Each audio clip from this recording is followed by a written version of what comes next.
Graça e paz, amados, amém. Deus é bom, amém. Quem está feliz? Vamos tentar de novo. Quem está feliz? Glória a Deus. Existe uma canção que eu gosto muito, que fala sobre paz. A paz que é uma promessa. A paz que nos foi conquistada na cruz. A paz que Ele conquistou por nós, a graça infinita. Eu amo muito essa canção, ela fala diretamente ao meu coração, acredito que ela vai falar ao seu coração também. Quando as dificuldades vierem bater a sua porta, quando o mar tentar te encobrir, parecer tudo está confuso ao seu redor, basta você confiar, continuar e voltar a acreditar que tudo vai dar certo. Feche teus olhos, escova tua cabeça. Espírito Santo, só Tu tens o poder de transformar as nossas vidas e fazer conforme a Tua vontade. Nós não queremos limitar a ação da Tua presença neste lugar, nem a ação da Tua presença em nós. Por isso nós te pedimos, amigo Espírito Santo, nos conduz. Abre o nosso entendimento, abre o nosso raciocínio.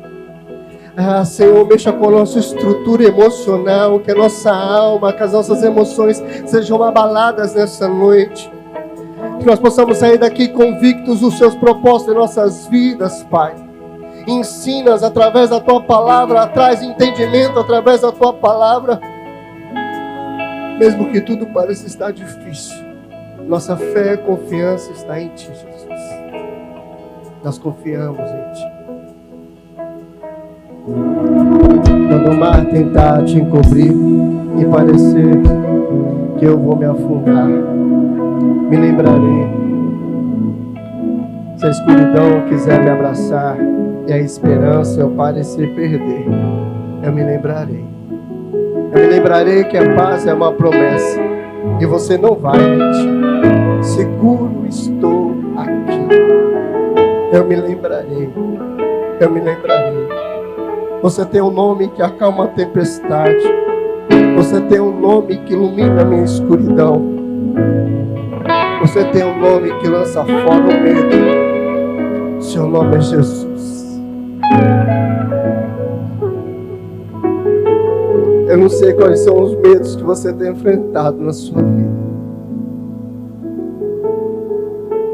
Eu não sei quais são as dificuldades que você tem enfrentado na sua vida. Mas Ele venceu por você. Ele venceu por amor a você. Amém? Que Deus nos ajude. Quem está feliz ainda? Quem está feliz ainda? Abra a tua Bíblia lá no livro de 1 Samuel, capítulo de número 2.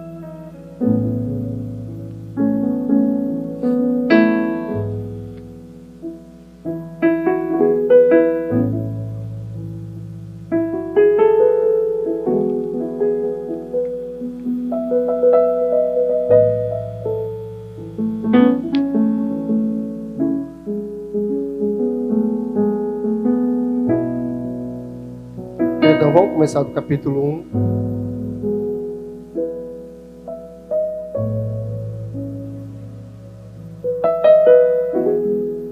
Versículo de número 11.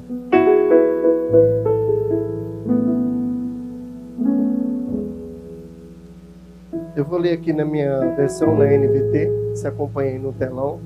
É na NVI. Versículo 11 diz assim. De 1 Samuel, capítulo 1, versículo 11.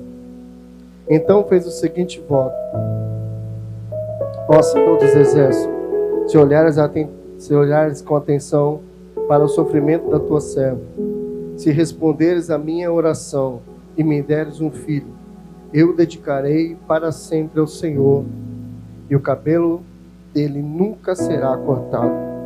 Enquanto ela fazia essa oração ao Senhor, Eli só observava. Viu que os lábios dela se moviam. Como não ouvia som algum, pensou que ela estava bêbada. Até quando vai embriagar-se? Disse ele. Larga esse vinho. Versículo 15 diz assim: Ana respondeu: Meu senhor, não bebi vinho nem outra bebida forte. Eu estava derramando meu coração diante do Senhor, pois sou uma mulher profundamente triste. Não pense que sou uma mulher sem caráter. Estava apenas orando por causa da minha grande angústia e aflição. Neste caso, vá em paz, diz ele, que o Deus de Israel lhe conceda o que você pediu. Muito obrigado, exclamou ela. Então Ana voltou e começou a se alimentar novamente, e o seu rosto já não estava mais triste. Nossa, eu amo essa palavra, eu amo a história de Ana, eu amo como Deus fez e o que Deus fez na vida de Samuel. Eu amo a colocação que Deus traz, a maneira que Deus se revela, a maneira que Deus conduz, a maneira que Deus traz, cria um plano, uma estratégia, cria uma fórmula tão poderosa de trazer edificação, transformação, um plano perfeito. Mesmo em meio às coisas que nós aparentemente achamos que é inevitáveis, a dor, ela nos habilita, a dor, ela nos capacita, a dor, ela nos molda, a dor, ela nos prepara, a dor, ela nos desafia a ser pessoas melhores. A dor, ela é um alimento que, se você souber usar, você vai alimentar e fortalecer a sua fé, o seu ânimo, a sua motivação. Por muitas vezes a dor, ela tem um poder contrário de gerar um incômodo, uma angústia, uma aflição, ao ponto de fazer você desistir, parar, recuar, ao ponto de uma depressão, ao ponto de uma enfermidade na alma te conduzir ao fracasso ou ao erro, ou alimentar coisas negativas no teu coração. Mas se nós acreditamos, se aquilo que nós cantamos, se aquilo que nós lemos da palavra, se tudo aquilo que Jesus nos tem ensinado e tem aprimorado o nosso coração com essas verdades e tem nos fortalecido com essas verdades, as dificuldades que Ele mesmo enfrentou, Ele mesmo nos deixou, olha, falou assim, vocês vão ter aflições, mas tem sempre bom ânimo. Em todas as dificuldades que vocês vão enfrentar, em todas as lutas que vocês vão enfrentar, tem de bom ânimo. É como Ele está nos abrindo a nossa mente, já antecipando o nosso destino, já antecipando o nosso futuro, e dizendo para mim e para você, cara, você vai encontrar muitos espinhos no teu caminho, mas tem de bom ânimo. As dificuldades, elas vão moldar você, vão equipar você, vão preparar você para algo extraordinário. Nós ouvimos esses dias o pastor falar sobre os improváveis. Nós somos os improváveis. É aquilo que Deus quer capacitar você, sabe por quê? Porque na sua zona de conforto, em meio aos dias bons da sua zona de conforto, nós muitas vezes não somos confrontados, porque estamos relaxados com o ambiente, estamos relaxados com as situações cotidianas, rotineiras da vida, e não paramos para absorver, para pensar. Aí você está me dizendo, pastor, que a minha vida vai ter que ser uma vida de provação. Cara, essa vida terrena é só uma passagem, a nossa morada é no céu, é na eternidade. Então tudo que a gente está passando aqui é um prenúncio, é uma preparação. Então vão ter dias bons, é verdade, mas nós temos que entender que os dias maus não estão ali para nos matar. Os dias maus estão ali para nos erguer novamente, para gerar em nós um ânimo novo, para criar em nós expectativas novas, motivações corretas. A palavra, ela nos ensina. Ana, ela era estéril até esse presente momento, onde nós lemos o capítulo 1. E o maior desejo do coração dela era poder gerar filhos. Mas a sua esterilidade, ela tentava e ela não conseguia. E ela olhava para si mesma, ela se sentia muito triste, muito angustiada, muito aflita. Ela questionava o seu marido, o marido dela olhava para ela, mas por que o seu semblante está triste, abatido, caído? E ela respondia, eu não consigo dar o meu melhor, o meu sonho é te dar família, é constituir família, é te dar filhos, mas eu não consigo. E ele falava assim, mas eu sou suficiente para você. Como se dizendo, olha, não se preocupe com isso. Mas o coração dela estava aflito. Ela vai diante de Deus buscar em Deus aquilo que ela precisa. E acredito que a sua peregrinação, aqueles tempos, aqui fala um breve período, mas acredito que foi por anos, por dias, algum período, algum tempo. Mas naquela ocasião, antes dela apresentar o sacrifício para Deus, ela rasga o seu coração. O salmista fala que Deus não aceita sacrifício, porque Deus quer um coração quebrantado, contrito, rasgado. Cara, não adianta você ter carteirinha, não adianta você querer dar aqui e fazer coisas surreais, coisas para mostrar, para colocar no outdoor, para as pessoas verem. O que Deus quer é que você faça, expresse no oculto, faça algo expressivo e que Ele seja glorificado e não você. Que Ele seja exaltado e não você. Que a glória reflita a Ele, não para você. E ali nós vemos um coração quebrantado, um coração contrito. Um profeta, quando olha para ela, um sacerdote, quando olha para ela e vê ela naquela situação. Acredito que já era comum ou rotineiro as pessoas embriagadas entrarem para ofertar, entrarem no tabernáculo e poder ofertar, e poder cultuar, e poder pedir. E talvez ele interpretou mal. Na verdade, ele interpretou mal. Quando ele olha para ela e vê que ela está angustiada, que está tempos ali clamando, mas angustiada, ele não percebe. Mas quando ele vai até ela, interrogá-la, ela usa essa expressão, olha, eu não sou uma pessoa ruim. Eu estou derramando diante de Deus aqui os meus sentimentos, é meu coração. Meu coração está assim. Deus conhece o seu coração, conhece a sua estrutura, então não adianta você querer mascarar diante de Deus, colocar uma roupa bonita, um terno bonito e mascarar quem você não é. O que Deus enxerga é aquilo que está por dentro, em que ninguém ao seu redor enxerga, é aquilo que Deus vê. Por isso que nos bastidores Deus sabe quem você é. Quando você se olha no espelho, você sabe quem você é. Mas mais do que você, Deus sabe quem você é. Por isso que diante de Deus não colocamos aquela palavra, muita eloquência, muita altivez na palavra, não. Quebrante o teu coração, para que possa alcançar os ouvidos de Deus. Que o seu gemido possa alcançar o coração de Deus, chamar a atenção dele e falar, Pai, me socorre, eu não tenho a quem recorrer, senão a Ti. Eu lembro que nos dias de angústia eu não tinha palavras. É muito fácil você, como pastor, motivar as pessoas a ter fé, motivar as pessoas a orar, mas no dia da angústia, no dia que você está com o seu coração angustiado, te falta palavras.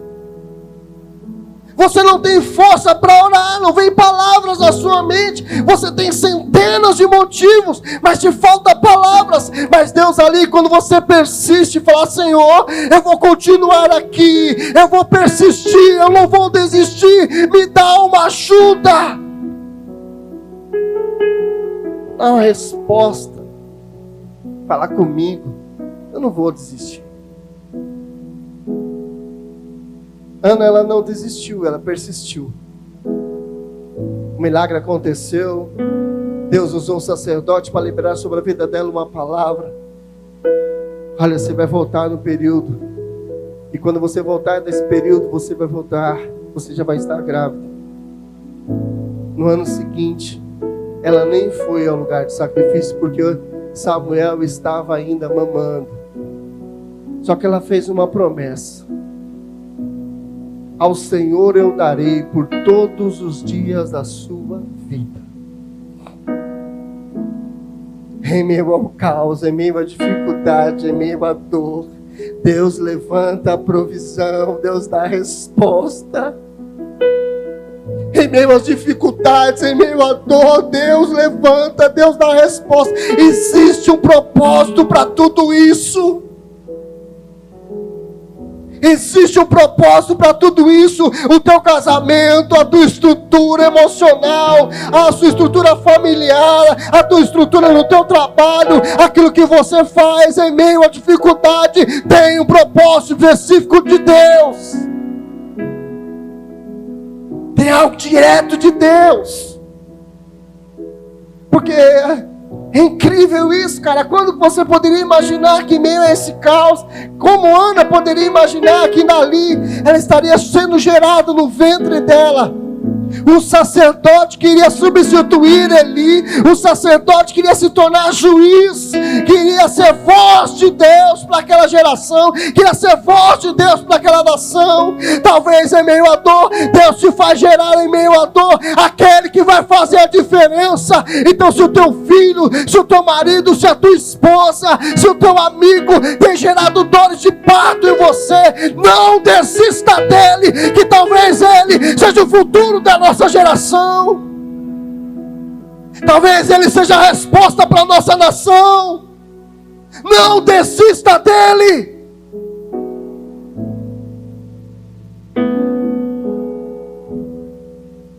Passados alguns dias, quando ela volta, no capítulo 2, ela apresenta um cântico de adoração a Deus, e ela começa a exaltar a Deus, e agradecer e louvar a Deus por aquilo que Deus havia feito. Ela expressa gratidão, ela expressa a sua paixão, o seu amor, a sua alegria. E ela deixa Samuel para ser ensinado, para ser instruído. Aí você imagina uma mãe que espera tanto tempo por uma promessa, faz um propósito diante de Deus, e quando o propósito Deus realiza, quando aquela coisa torna real, o seu filho vem às suas mãos para ela cuidar, para ela amar, por todos os dias da vida dela, ela tem que entregar. Aí você imagina você parar para pensar nisso. Se você tem propósito com Deus, vai valer a pena passar por todas as fases, sempre confiando, sempre acreditando em Deus, a sua fé, a sua força. Acredito que aquele dia que ela deixou Samuel lá, todos os anos ela ia ver Samuel, mas quando ela deixou Samuel com o profeta, com o sacerdote, ela deixou o seu coração também. Mas ela falou assim: ao Senhor eu prometi, ao Senhor eu o darei. E ela deixou.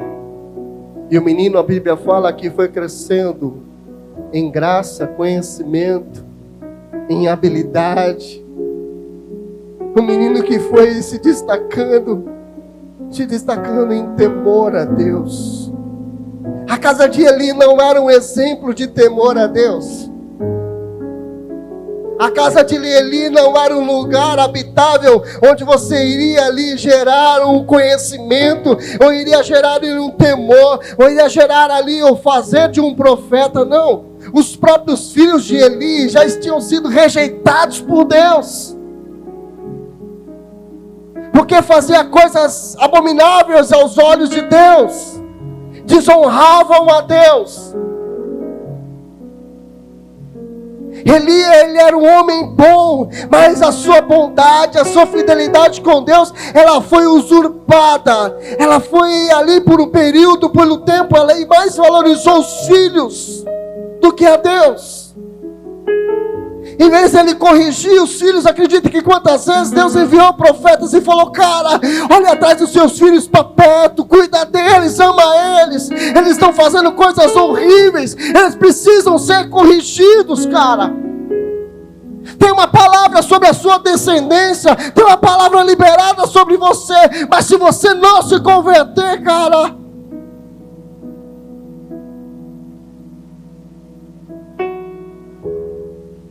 imagina isso.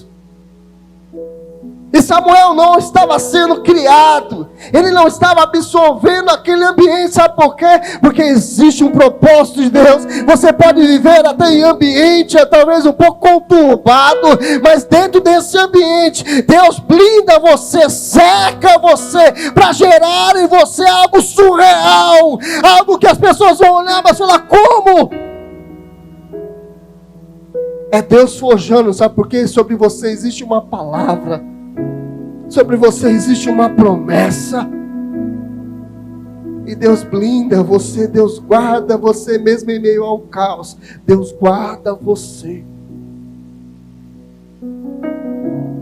Uma bela noite, Samuel ainda jovem, Deus aparece para ele, chama ele e diz para ele, Samuel. Ele pensa que é Eli. Ele chama mais uma vez Samuel, pensa que é Eli, e ele repete isso por 3 vezes.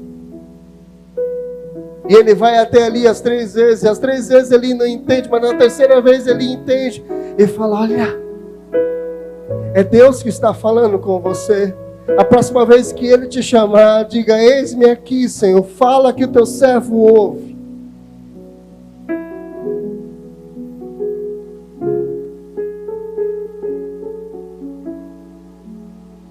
Quando ele vai até Deus, quando Deus vai até ele novamente, Deus fala com ele, revela a ele coisas extraordinárias, coisas que iriam acontecer, que abalaram a estrutura daquele jovem, daquele adolescente, daquele momento moço.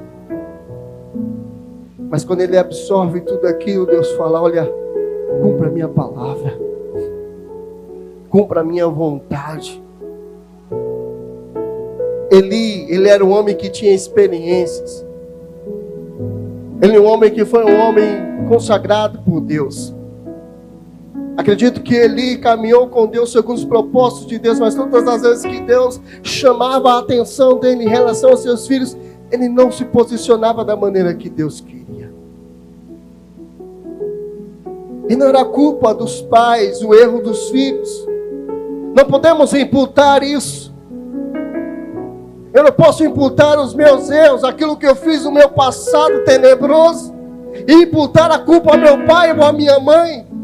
Não, eles sempre me ensinaram e me corrigiram, para que eu pudesse andar no caminho de paz, mas as escolhas eram minhas. As escolhas por caminhos errados, foi eu que trilhei, foi eu que fiz. Só que as consequências dos erros, os nossos pais, tanto os físicos quanto espirituais, também carregam, também sofrem, também absorvem para eles. As suas escolhas determinam o seu futuro, mas o seu futuro também, ele é determinado pelas suas escolhas, e as pessoas que estão perto de você, à volta de você, essas também são afetadas, direta ou indiretamente.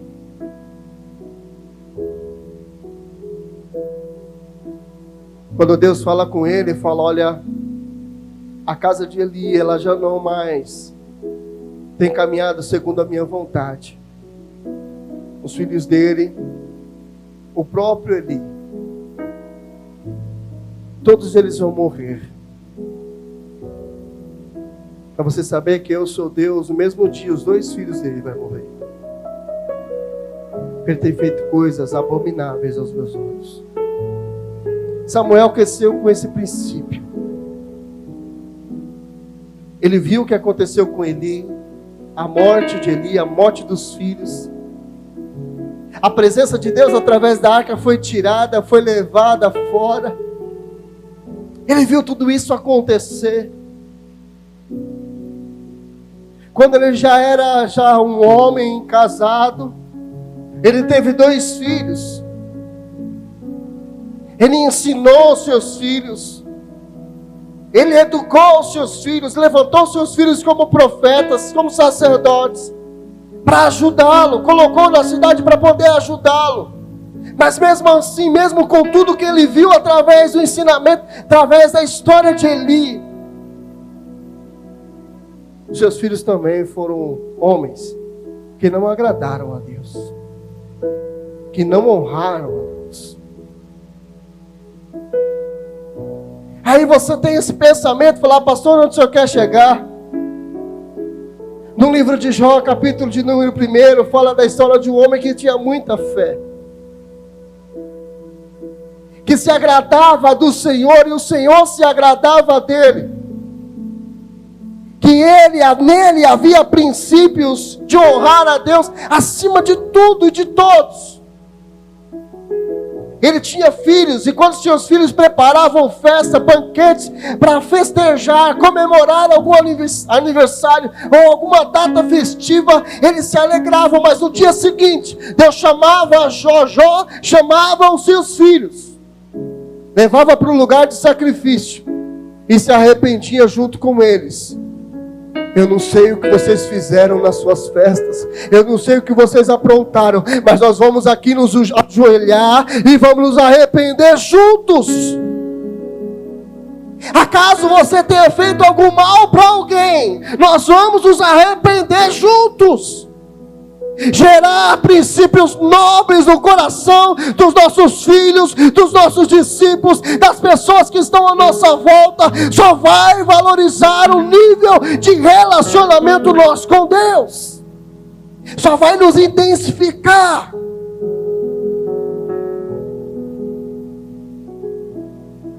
Não podemos deixar que o mundo crie nossos filhos, não podemos deixar que essa geração se perca por uma falta de posicionamento nosso como igreja, nosso como pastor, nosso como família. Porque se Deus te fez passar pelo caos e gerou em você filhos, é que você produza filhos saudáveis, para edificar a igreja, para fortalecer a igreja, para fortalecer a tua casa.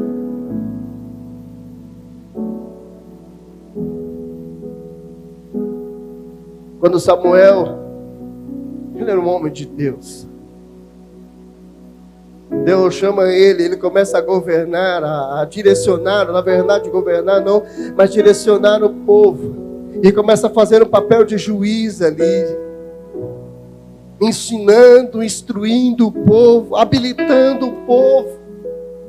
Samuel, ele tinha muita graça de Deus ao favor dele, era um homem íntegro, correto, temente a Deus, com princípios éticos, com princípios que ali agradavam o coração de Deus. Mas quando todo o povo viu isso, eles começaram a olhar para os vizinhos, começaram a olhar para os povos, e ver que eles tinham reis. Eles pedem um rei para Deus, Deus permite, mas Samuel, ele fica ali um pouco irado.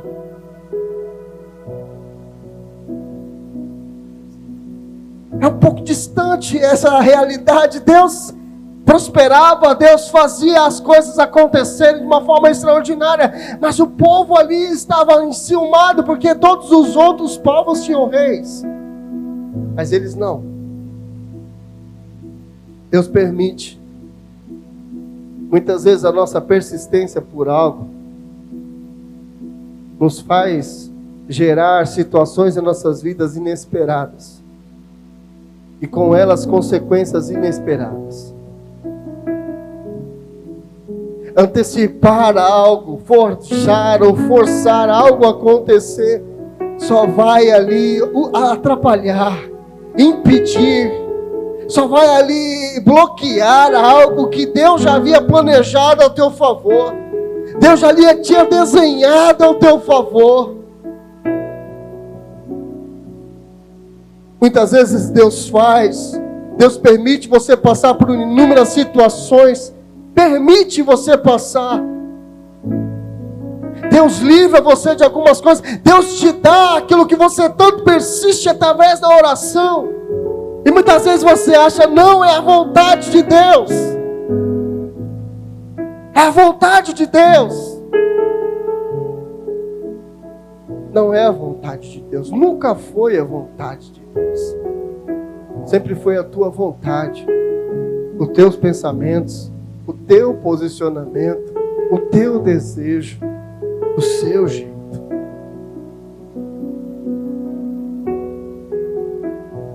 Ele foi criado com sacerdotes, gerado princípios nele.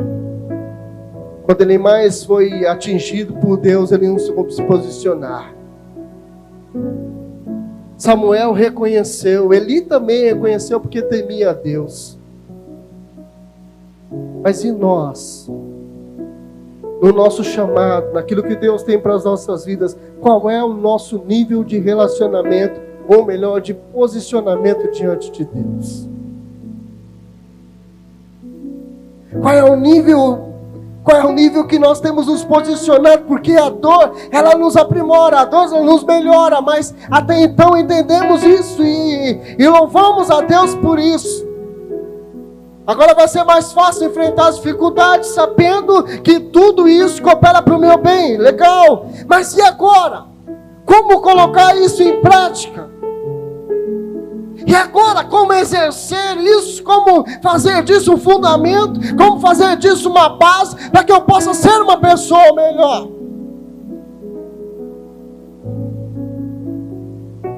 Como eu posso ser uma pessoa melhor?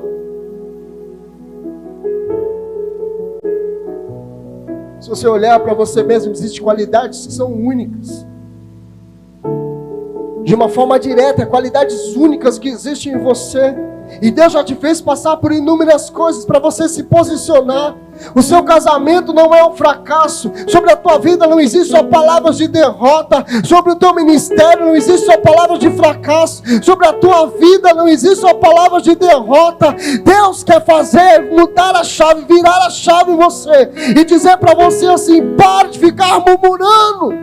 Pare de ficar questionando. Pare de querer encontrar ponto de equilíbrio na história do vizinho. Pare de querer encontrar ponto de equilíbrio na história do outro. Deus quer trazer uma estrutura nova para você.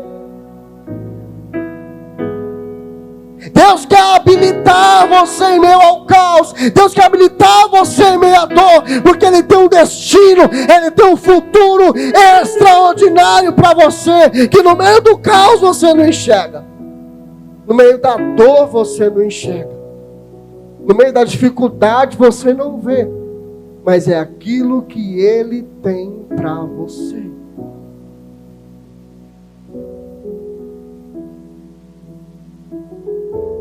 Existe uma história. Sempre quando eu lembro de Samuel, eu lembro de Jó. Eu lembro dessa história. O nome dele era José. Eu sempre gostei de contar essa história quando ele estava com a gente. Mas a prova é Deus levar.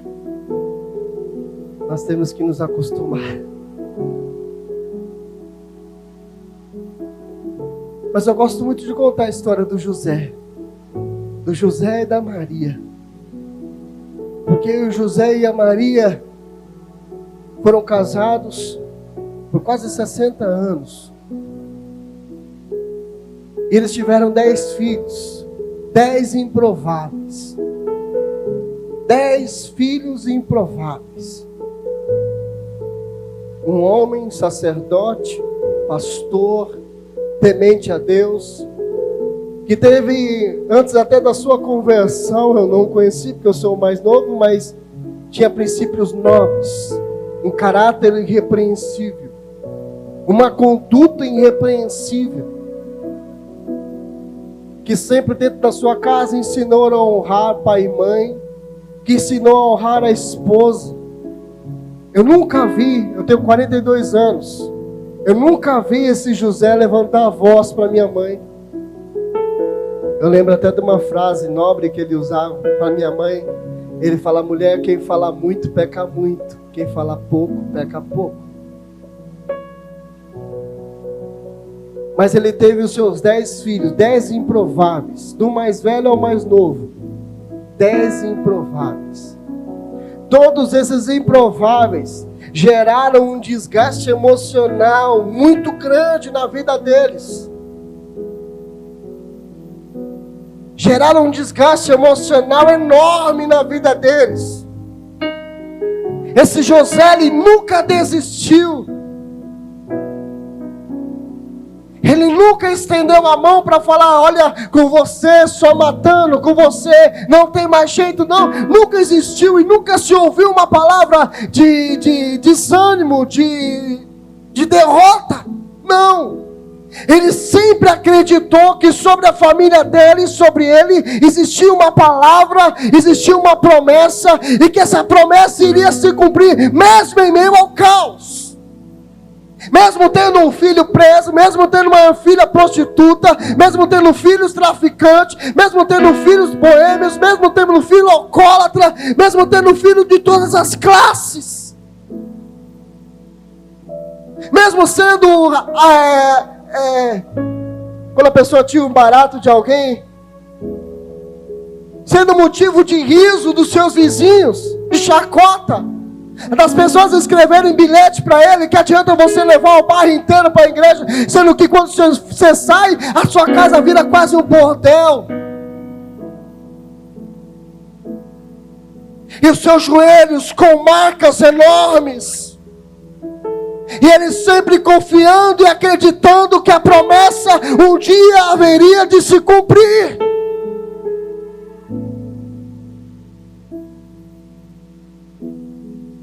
Eu chegava em casa de madrugada, às vezes, ele com a cinta na mão, ele olhava nos nossos olhos, ele não olhava, ele fazia nós levantar a cabeça, ele olhava nos nossos olhos, e falava: filho, eu te amo. Faz isso com o pai. Quantas das vezes acontecia com a gente chegava à noite, lembro do olhar dele, a maneira dele nos corrigir era nos amando, era acreditando nas nossas vidas, era acreditando na nossa história, era confiando que mesmo em meio ao caos, Deus estava no controle de todas as coisas. Eu lembro nas suas visitas, lá na colônia de férias, quando ele me olhava nos olhos, ele nunca me exigiu nada. Ele nunca olhou nos meus olhos e falou assim: tudo isso que eu estou passando por você, eu quero que você seja amanhã tal pessoa, que você siga o meu legado, que você faça isso ou faça aquilo. Não, eles sempre escolheram nos amar. Mesmo em meio ao caos, eles sempre escolheram nos amar. Nunca desistiram de nós.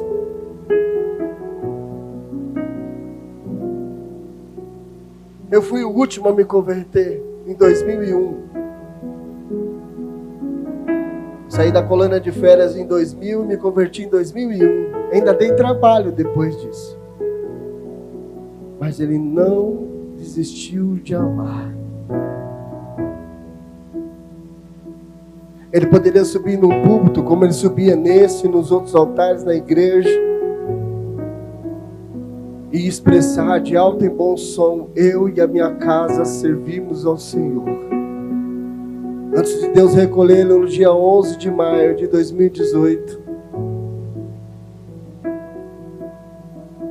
ele tinha aquela expressão sempre de gratidão. A expressão daquele homem usava era aquela expressão de gratidão, de ver a sua família hoje, pastores,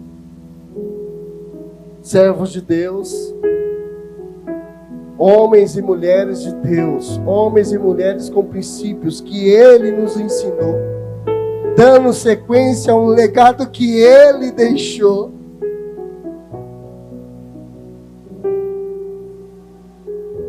Você pode até viver num ambiente hostil, você pode até conviver em um ambiente ou ter um ambiente hostil que não lhe tragam boas recordações, que não te tragam boa influência. Mas se sobre você existe uma promessa, saiba que essa promessa vai se cumprir. Sobre a tua casa existe uma promessa. Sobre o teu casamento, sobre os teus filhos, existe uma promessa. Se te faltam palavras para orar, olha, sussurre uma oração diante dele, mas não desista. Se te falta expressão, não desista, confie. Tudo está no controle dele, e tudo na nossa vida juntamente vai contribuir para o nosso bem, porque tudo está nos forjando, nos habilitando, nos preparando. Eu sou casado há 13 anos, eu sou casado com a mulher mais linda do mundo. Quando que eu imaginaria ser um homem de bem, casado, ter 2 filhos? Quando eu me imaginaria hoje ser um pastor? Sobre você, sobre nós existe uma marca, sobre nós existe uma promessa, independente se seus pais são pastores, se você é pastor, independente de qualquer coisa, Deus confiou em você algo, porque Ele conquistou por você na cruz. Ele conquistou por você na cruz. Agora é o nosso posicionamento em acreditar, em sonhar, em confiar, em colocar em prática. A palavra fala no capítulo 6 ou 7 de 1 Samuel, que depois que a arca ela é tirada de Israel, eles perdem a guerra, a arca é tirada, a presença de Deus é tirada de Israel. Eles colocam uma arca em um lugar de holocausto, um lugar de sacrifício para uma estátua da Dagon, se não me falha a memória. E quando eles colocam lá, todas as vezes que eles colocam a imagem, no outro dia seguinte ela está curvada, e eles falam o que está acontecendo, e começa a vir sobre eles algumas pragas, algumas coisas começam a acontecer. Eles falam: não, tudo é culpa dessa arca, da presença de Deus, vamos tirar daqui, vamos devolver ela. E quando eles vão devolver, eles ainda querem confrontar a Deus.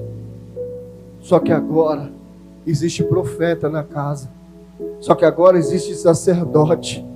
Só que agora ele se posiciona. E ele busca a Deus. Samuel, ele busca a Deus e busca em Deus estratégia. E Deus te dá a estratégia. Agora você não mais está sozinho. E eles vencem aquela guerra. Deus, com a sua voz forte, confunde os seus inimigos, porque Ele é Deus. Ele faz coisas extraordinárias, porque Ele é Deus. O que nós temos é que confiar. Pense comigo, num dia de derrota, onde tudo parece que vai estar dando errado. Agora a morte dos profetas, o sacerdote, ele é ali levantado como sacerdote daquela geração. A arca, a presença já não está mais. Ele está com a sua autoestima baixa. Ele poderia dizer: agora é o fim, mas não. Mas não. Eu não sei se estiver sem força, quando você não estiver mais acreditando,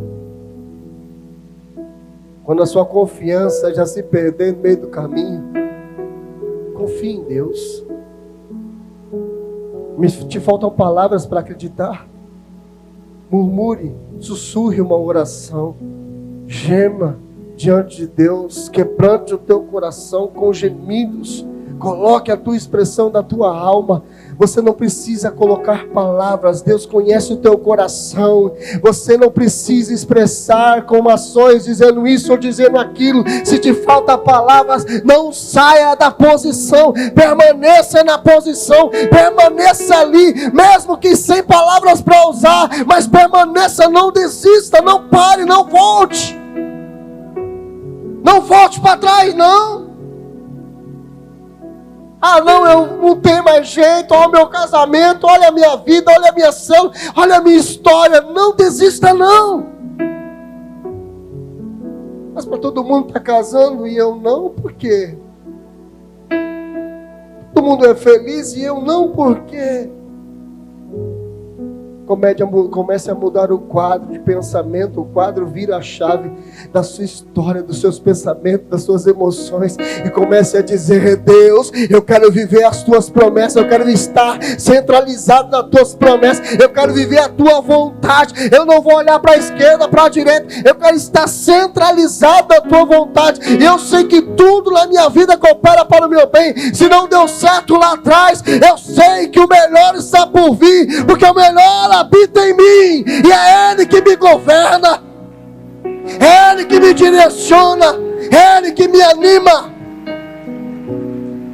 Se não aconteceu lá atrás, é porque Deus não permitiu, porque o melhor que habita em você vai te dar o melhor sempre, e não vai permitir que você seja ali alimentado com migalhas, seja ali alimentado de qualquer forma. Ele tem um banquete preparado para você.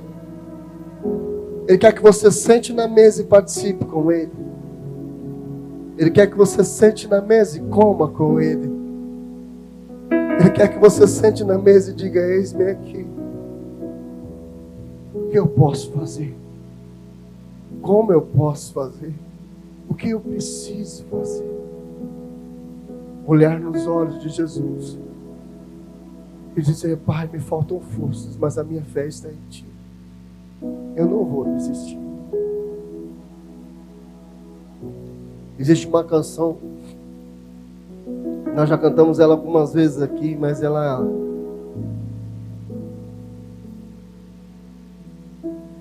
fala muito comigo também, do Morada, aquela nova do Morada que nós estamos cantando aqui na igreja.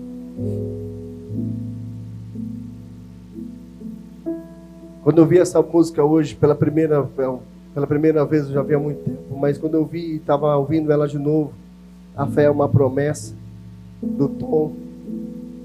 Quando eu vi ela, eu ficava impactado. Quando eu vi, existe uma promessa em meio ao caos, existe uma aliança feita, existe algo que Deus preparou para nós, e nós queremos viver isso.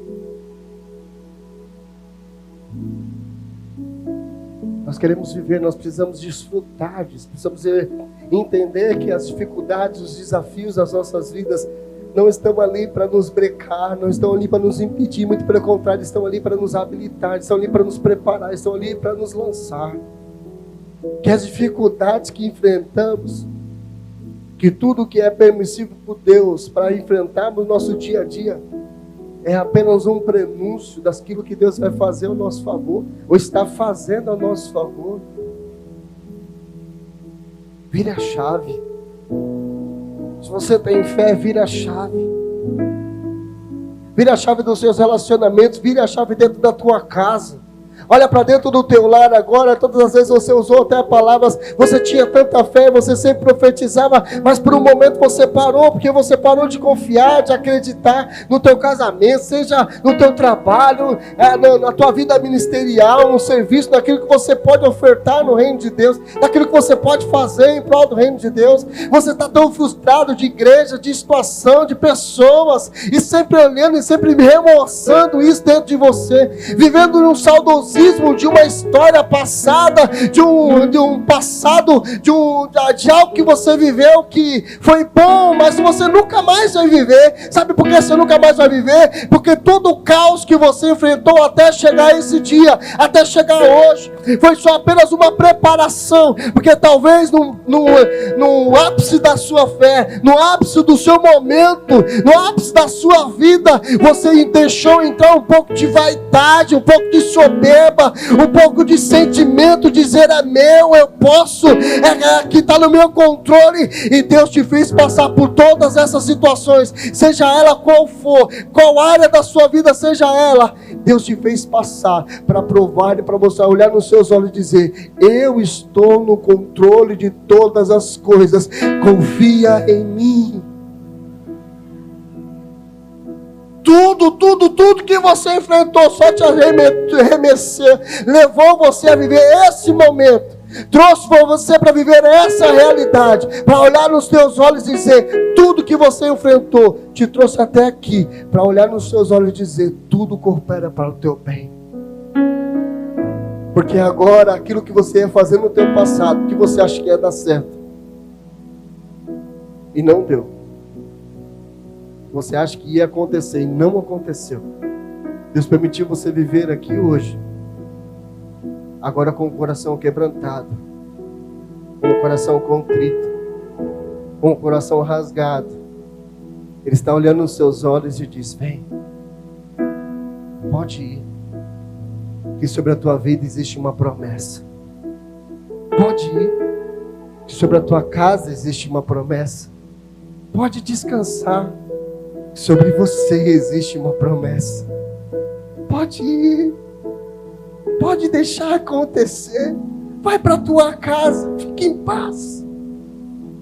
Vai para a tua casa, como ele fez com Ana. Pode ir, que teu coração nunca mais esteja aflito. Pode ir, vai confiante. Saia daqui hoje confiante que sobre você existe uma promessa. Sobre a tua casa existe uma promessa. Sobre os teus relacionamentos existe uma promessa. Feche os teus olhos, eu quero orar por você. Quero convidar. Quando o mar tentar te encobrir e parecer que vou afundar, me lembrarei. Se a escuridão quiser me atrapalhar, abraçar, e a esperança eu parecer perder, eu me lembrarei. Me lembrarei que a paz é uma promessa e você não vai mentir. Seguro estou em ti. Você tem um nome que acalma a tempestade. Você tem um nome que ilumina a escuridão. Você tem um nome que lança fora o medo. Seu nome é Jesus. A paz que é uma promessa. Ele nos prometeu.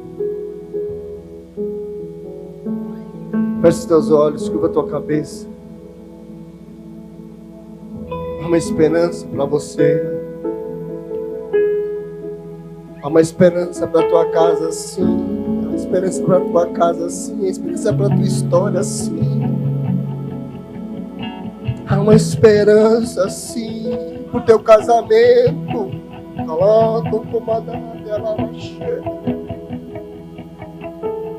Esse estado em que a medicina se diz que você está depressivo. Ando como na Arábia cheia.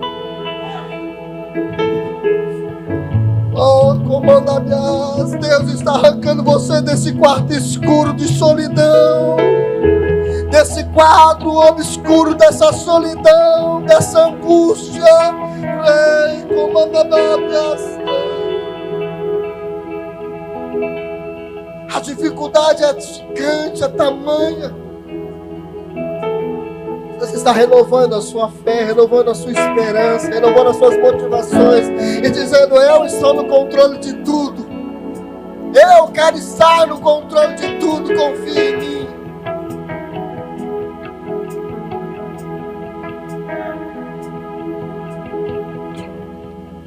Glória a Deus como você nunca orou. Peça a Ele como você nunca pediu.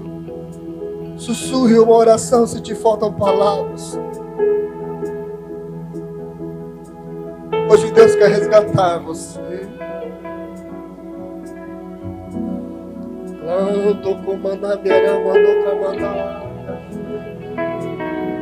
Vamos. Há um cheiro suave sobre esse ambiente nessa noite.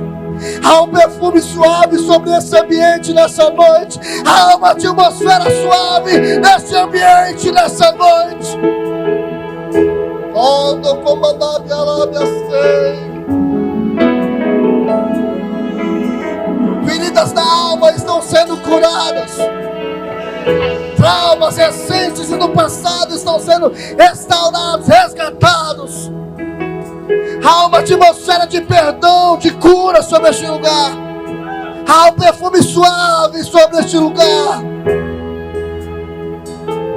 Eu quero fazer um desafio com você nessa noite.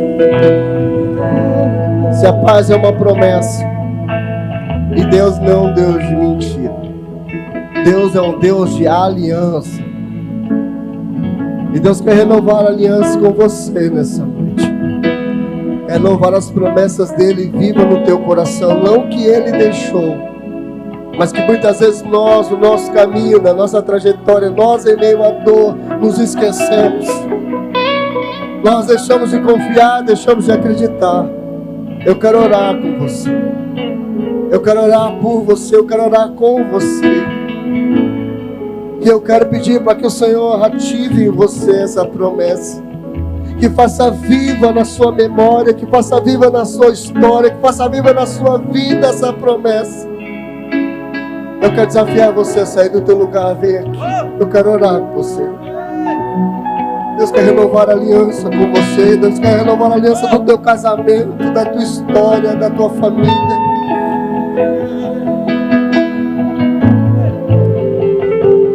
Há uma atmosfera tão poderosa nesse lugar. Há um perfume tão poderoso neste lugar. Há um ambiente tão poderoso neste lugar.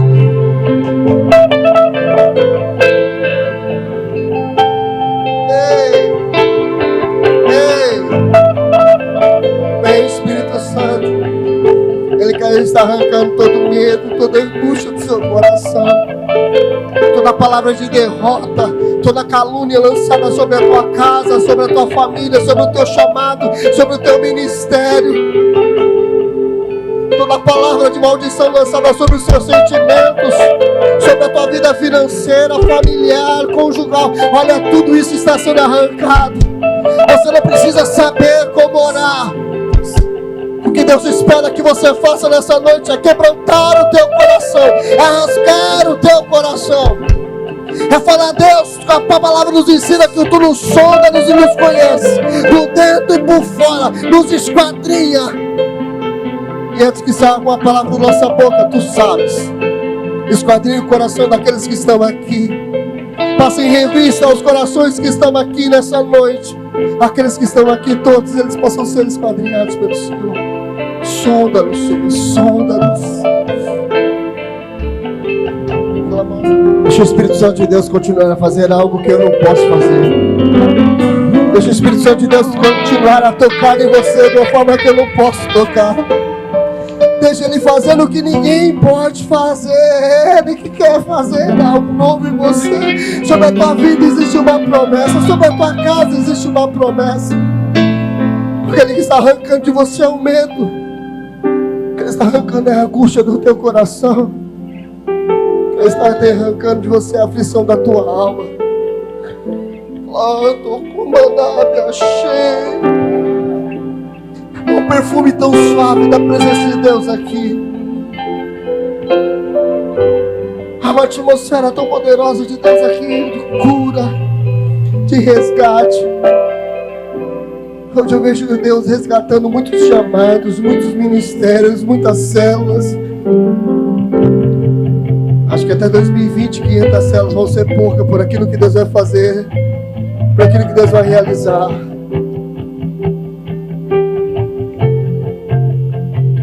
Nunca mais escute uma palavra de derrota sobre a tua vida, sobre o teu chamado, sobre o teu casamento, sobre a tua vida profissional. Nunca mais aceite uma palavra de derrota. Que hoje Deus blinda a tua mente, blinda você, traz equilíbrio para você. No mundo tereis aflições, mas anime o teu coração. No mundo você vai continuar a encontrar aflições. No mundo você vai continuar a encontrar dificuldades. Mas anima o teu coração. Sabe que essa palavra que Jesus ensina, animar o coração, é ficar feliz em meio à dor. É ficar feliz em meio às dificuldades. É acreditar em meio à dor. É continuar a confiar nele. É não desistir em meio ao caos. Está feliz em meio à dor.